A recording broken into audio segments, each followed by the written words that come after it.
Welcome to Mark Goods TV channel. Paano nga ba nagsimula ang ikalawang digmaan sa mundo? Tatalakayin natin. World War II o Second World War. Isa itong napakalaking digmaan kung saan halos lahat ng bansa sa daigdig ay nasangkot. Naganap ito mga 2 dekada pa lang pagkatapos ng World War I. Nagumpisa ito noong September 1, 1939 at natapos noong September 2, 1945. Kaya kung bibilangin, tumagal ito ng 6 na taon at 1 araw. Sa digmaang ito, karamihan sa lahat ng mga bansa sa buong mundo, kasama na ang mga pinakamakapangyarihan ay nahati sa 2 koalisyon o alyansang militar. Ang una ay ang Allies, na pangunahin ng pinangungunahan ni Winston Churchill ng Britanya, Franklin Roosevelt ng Estados Unidos, Joseph Stalin ng Unyong Soviet at Chiang Kai-shek ng China. Ang ikalawa naman ay ang Axis na pinangungunahan naman ni Adolf Hitler ng Alemanya, Hirohito ng Hapon at Benito Mussolini ng Italia. Nasangkot dito ang mahigit sa 100 milyong tao mula sa mahigit na 30 bansa. Ang mga pangunahing mga bansa ay nagbuhos ng kanilang kakayahang pang-ekonomiya, pang-industrial at siyensya para suportahan ang digmaan. Tinuturing din ito na pinakamapaminsalang labanan sa kasaysayan ng tao dahil nasa 70 hanggang 85 milyon ang namatay dito, na karamihan ay mga sibilyan mula sa Unyong Soviet o USSR at gayon din sa China. Kilalang-kilala din ang World War II sa napakaraming mga massacre, pagpatay ng lahi, malawakang pambobomba at ang paggamit ng nuklear na armas sa digmaan.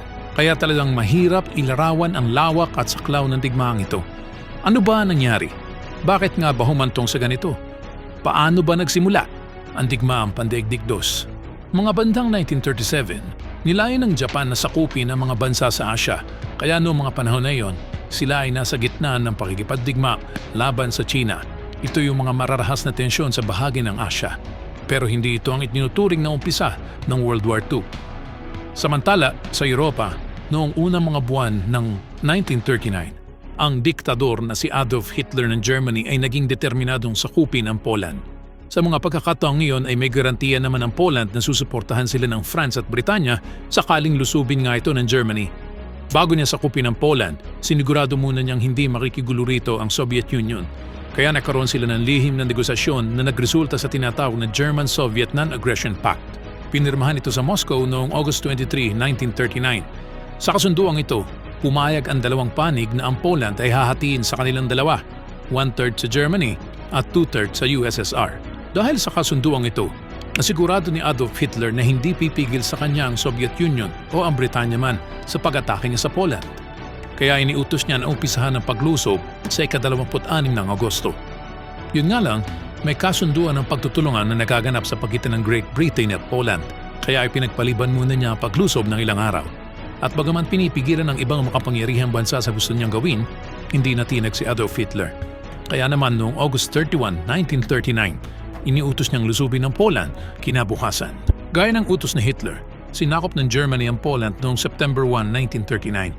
At bilang pagtugon, nagdeklara ng digmaan laban sa Germany ang Great Britain at France noong September 3. At nagsimula na nga ang ikalawang digmaang Pandaigdig.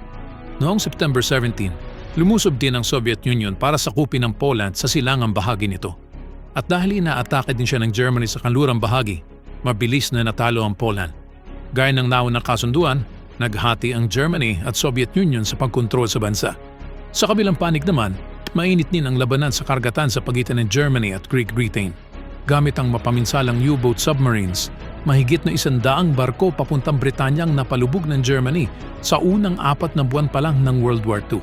Noong April 9, 1940, sabay na sinakop ng Germany ang Norway at Denmark. Gigil na gigil sila sa digmaan. Noong May 10, mabilis na nasakop ang Belgium at Netherlands gamit ang taktika ng mga Aleman na tinatawag na Blitzkrieg o malakidlat na paglusob.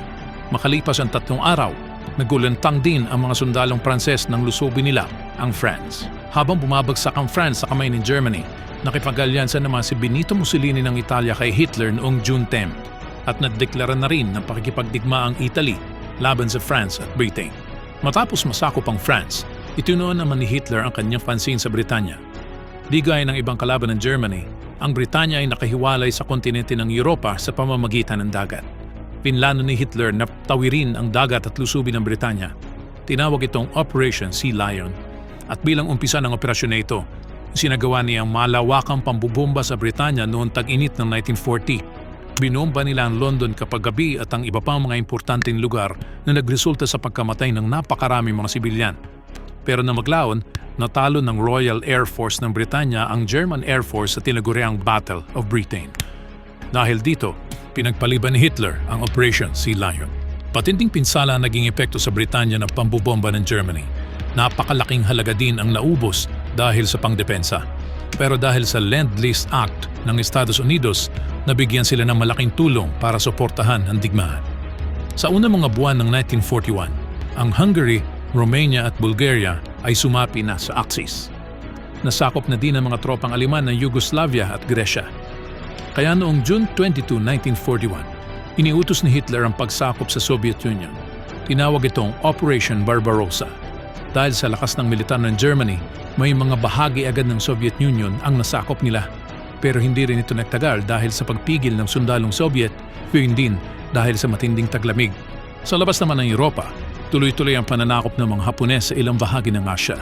Lumilitaw na tanging ang Estados Unidos lang ang makapipigil rito. Pero noong mga panahon na yon, hindi pa sila opisyal na lumalahok sa World War II. Hanggang long December 7, 1941, surpresang nilusob ng Japan ang base militar ng United States sa Pearl Harbor, Hawaii. 360 eroplano ng Japan ang umatake kung saan mahigit na 2,300 tropa ng United States ang namatay. Dahil sa pangyayaring ito, opisyal silang pumasok sa digmaan at nagdeklara ng pakikipagdigma laban sa Japan. At bilang pagsuporta naman sa Japan, ang Germany at ang iba pang miyembro ng Axis powers ay nagdeklara din ng pakikipagdigma laban sa United States. Malaki na ang saklaw ng nasakop ng mga Hapones sa Asya.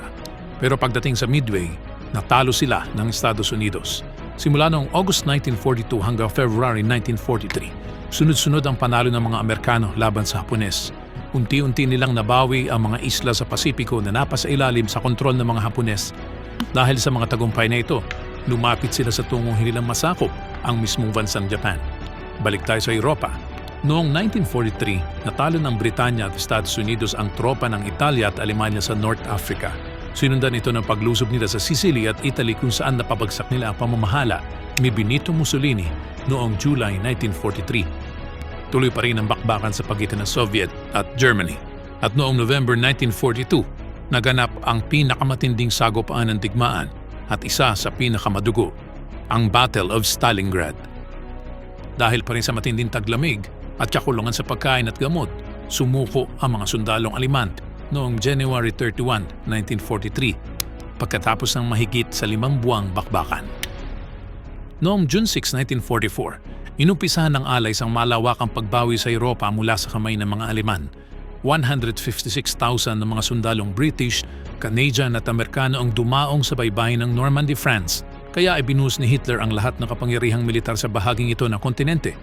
Dahil dito, nakaabante ang mga tropang Soviet sa Poland, Czechoslovakia, Hungary at Romania. Ngayon, kailangang harapin ni Hitler ang Britanya at Estados Unidos sa kaliwa habang nilalabanan din niya ang tropang Soviet sa kanan. Naganap ito mula December 1944 hanggang January 1945. Lubusan munang binomba ng mga eroplano ng Britanya at Estados Unidos ang Germany noong February 1945. Saka ito sinundan ng pagpasok ng mga sundalo at iba pang kasangkapang pandigma. Noong May 8, formal na sumuko ang Germany. Sa pagkakataong ito, patay na si Hitler. Nagpakamatay siya noong April 30 sa bunker niya sa Berlin. Balik tayo sa Pasipiko. Matigas pa rin ang mga Hapones. Maraming mga Amerikano ang katuloy na namamatay dahil sa digmaan.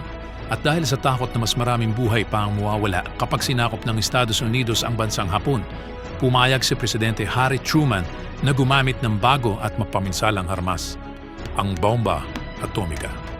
Ibinagsak ang isa sa Hiroshima at isa pa sa Nagasaki.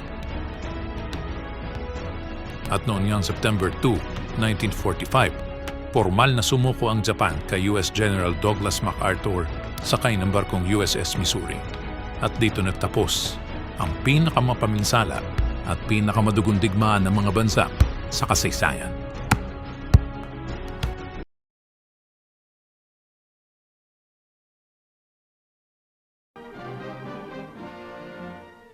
We are gathered here representatives of the major warring powers to conclude a solemn agreement whereby peace may be restored.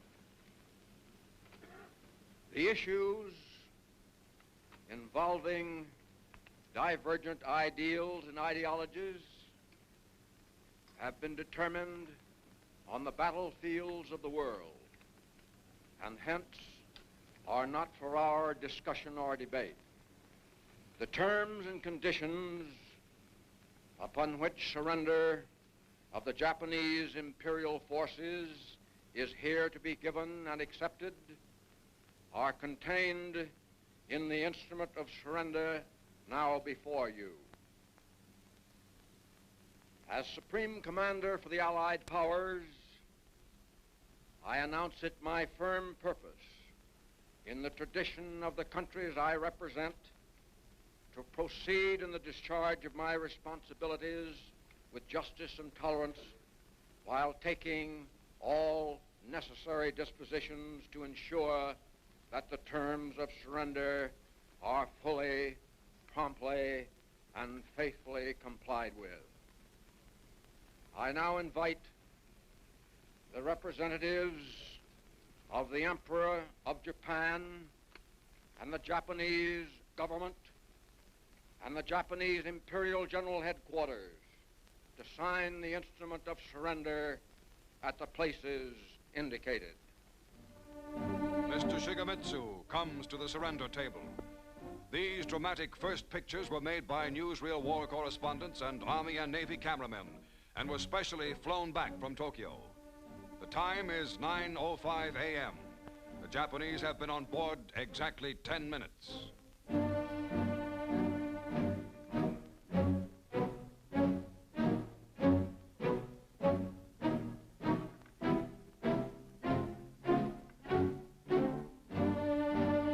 General Yoshijiro Umetsu of the Imperial General Staff signs for the Japanese Army. The surrender documents by which Japan agrees to lay down arms completely and to obey all Allied orders issued by General MacArthur were printed by the Army on rare parchment found in a basement in ravaged Manila.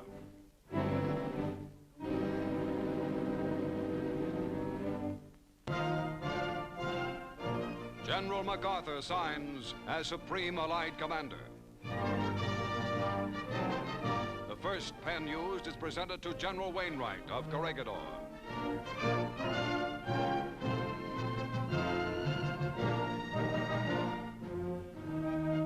The second pen to British General Percival, Commander at the surrender of Singapore.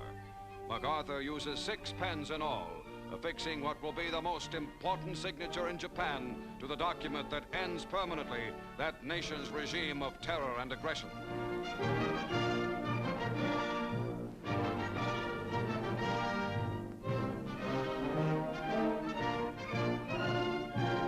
For the forces of the United States itself, Admiral Chester Nimitz signs.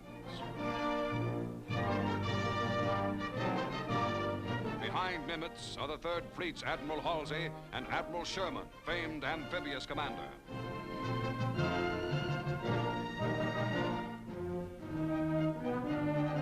General Su Young Chan, Chief of Military Operations for the Chinese National Council, signs for China.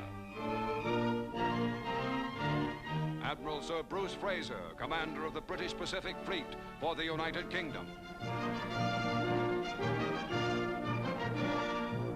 Lieutenant General Kumza Nikolaevich Derevyanko for Soviet Russia.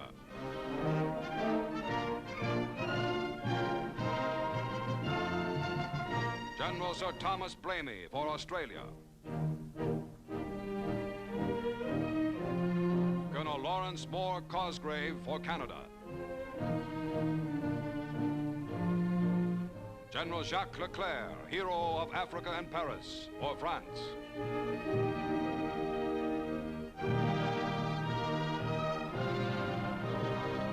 Admiral C.E.L. Helfrich for the Netherlands. Air Vice Marshal L.M. Issett for New Zealand.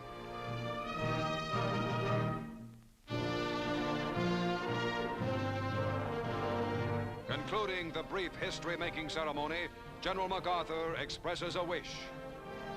Let us pray that peace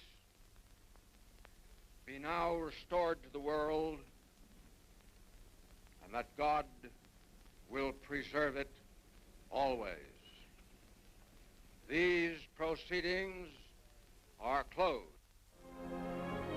Swarms of United States aircraft fly in formation overhead as the ceremony ends. The final United Nations victory has been won. The war is over. Peace is here.